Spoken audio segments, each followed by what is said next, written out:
Money, a necessity or an illusion? Money is an undeniable necessity for survival. From paying rent and buying groceries to securing healthcare and education, money enables us to meet our fundamental needs. But over time, this necessity morphs into something more powerful, a desire, an obsession, even an addiction. What starts as a simple tool for survival becomes the driving force behind nearly every decision we make. And the most intriguing part? We don't even realize when this shift happens. The grand illusion of money. Imagine a person who earns just enough to cover their essential needs. They live modestly, content with a simple life, but then they see their neighbor driving a brand new luxury car. Suddenly, their reliable old car feels inadequate. They start thinking, maybe I should get a better car too. This thought snowballs into a series of desires: a bigger house, designer clothes, the latest phone. Before they know it, they are caught in an endless cycle. Work harder, earn more, spend more, repeat. This cycle isn't accidental. It's design. Companies, advertisements, and social media constantly push the idea that happiness comes from consumption. You don't just buy a phone, you buy status. You don't just purchase clothes, you buy self-worth. This is the illusion, the belief that money can buy fulfillment. But here's the harsh truth. Money can only buy temporary pleasure, not lasting happiness. A new car might make you feel good for a while, but soon, a newer model will be released, and the desire cycle will restart. And even if we recognize this illusion, breaking free is nearly impossible. Why? Because escaping would mean questioning everything we've been conditioned to believe: that success equals wealth, that more is always better, that happiness has a price tag. So if you can't escape it, what's the alternative? The evolution of money, as we know it today, is a human-made construct. But how did it come to rule our lives? Let's go back in time. Centuries ago, there was no money. People bartered goods, exchanging what they had for what they needed. A farmer might trade wheat for fish, a blacksmith might trade tools for milk. It was a simple system, but it had limitations. What if the fisherman didn't want wheat? What if the blacksmith needed something the farmer couldn't provide? This inefficiency led to the birth of money. First came precious metals. Gold and silver became popular because they were rare, didn't decay, and could be easily carried. People began exchanging metal coins instead of goods. This was the beginning of standardized currency. Then came paper money, introduced in the 7th century. Governments realized they could issue paper notes that represented a promise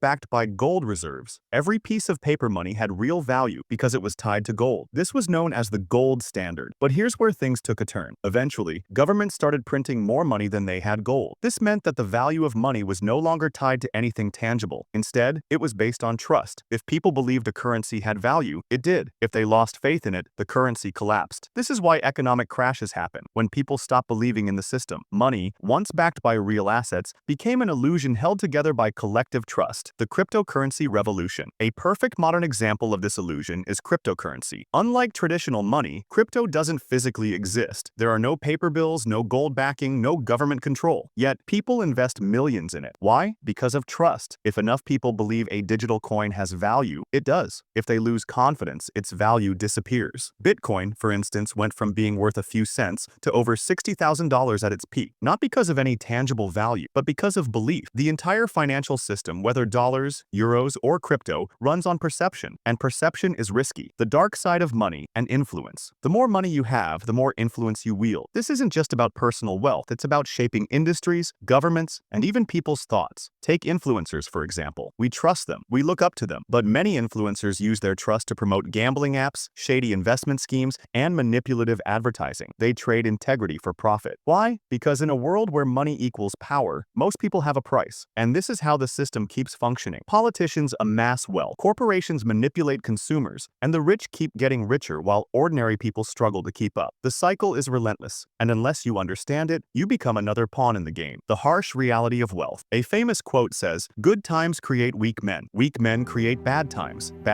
create strong men create good times." It sounds inspirational, but reality is far crueler. Bad times don't always create strong people. Sometimes they break people. Poverty, desperation, and struggle often strip away dignity, forcing people to make choices they never imagined. If you've ever seen real poverty, you understand that being strong is a luxury. Some people claw their way to the top, but at what cost? The higher you climb, the more you must step on others. And by the time you reach the top, you may not even recognize yourself anymore. The real question: should you chase money? If money is an illusion, should you even chase it? The answer is nuanced. Yes, you should earn money, but not to impress others, not to buy happiness, and not to trap yourself in endless consumerism. You should earn money to secure freedom. True wealth isn't about luxury. It's about control over your time, choices, and future. If you control your money, you control your life. If money controls you, you're just another prisoner in the system. Knowledge is power. At the end of the day, what separates the wealthy from the struggling isn't just money, it's financial intelligence. intelligence, the ability to see through the illusion, understand the game, and play it wisely. That's why, before chasing wealth, you must chase knowledge. Because in a world run by money, financial literacy is survival. If you want to learn more about money, financial systems, and how to truly build wealth, subscribe to Upgrade Habits. Because the more you know, the more control you have over your own life.